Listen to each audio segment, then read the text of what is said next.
จากการเตะจุดโทษของทีมราชวิชัย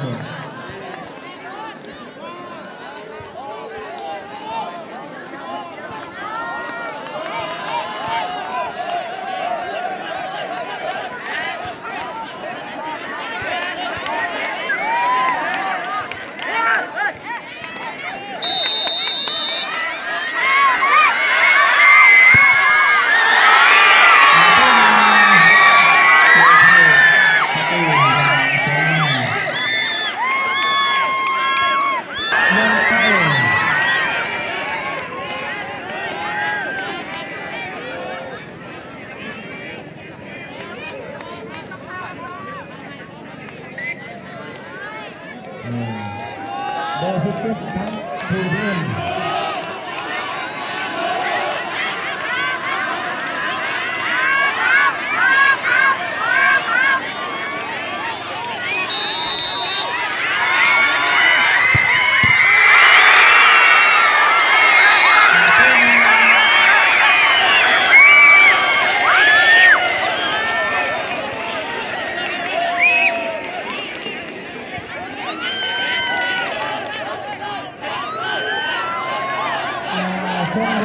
คิดเจ้า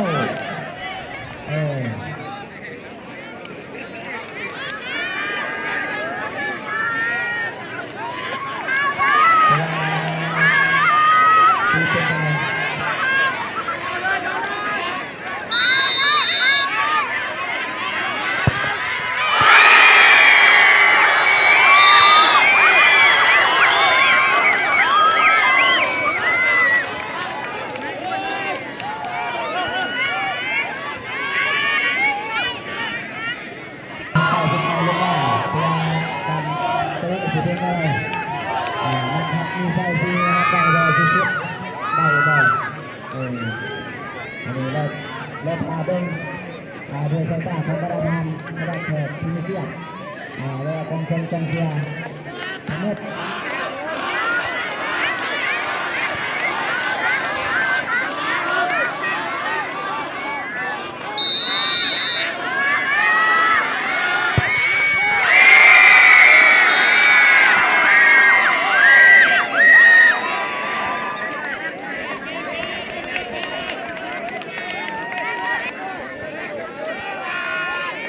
จะเปิดไข่โอลิเวอร์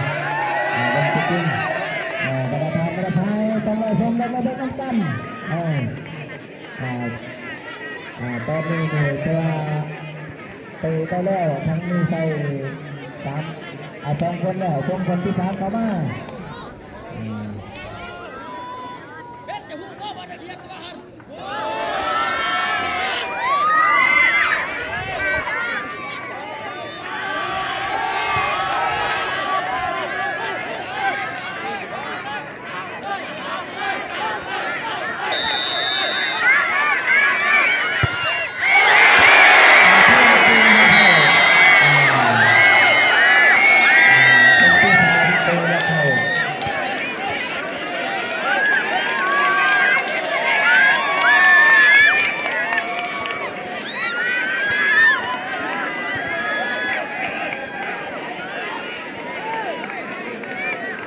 ตัวเดิมชมเลย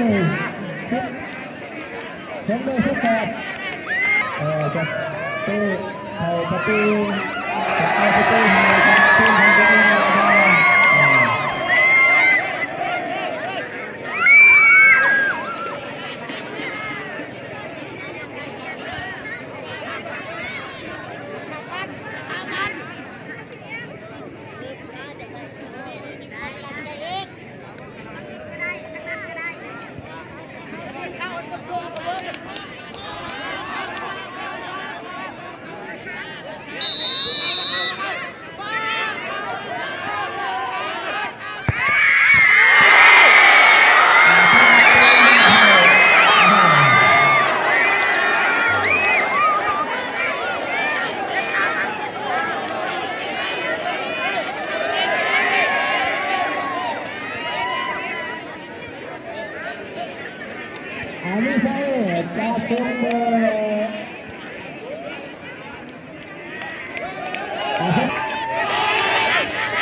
ตีสิเป็นอะไรเอามาทำมาขอที่นี่เชื่อ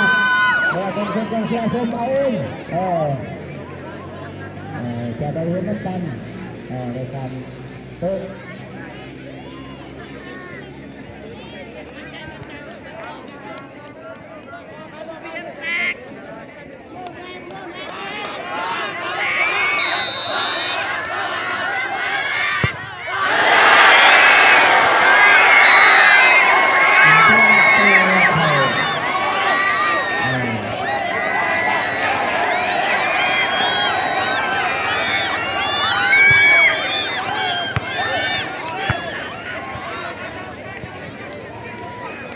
เอาบ้านเชื่อเลย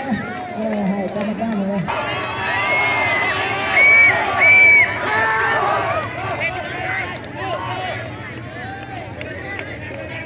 ตีที่เธอหาผู้ชนะในเกมเสมอ1-1จะทำอะไรทำอะไรให้เชื่อชมกัน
ชนะอาทิตย์ที่1โดยคะแนน4-2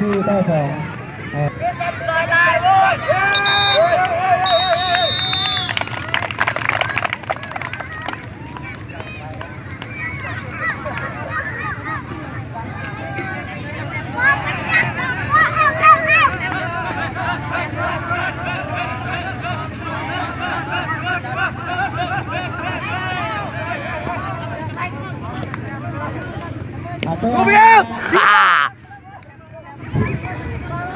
ดังไม่ใช่และคือร่วมการแข่งขันเทวทาแล้วจะได้วันที่30